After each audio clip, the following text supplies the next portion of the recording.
ดีลูกดีลูกเดี๋ยวไปแล้วลูก พ่อขาตามมาเร็วๆสิคะ ช้าๆลูก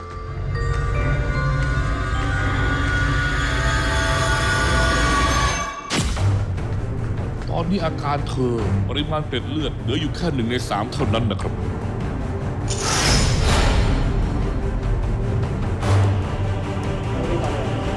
คุณมีเวลาอีกไม่นานถ้าคุณยังหาหัวใจไม่ได้คุณไม่รอดนะ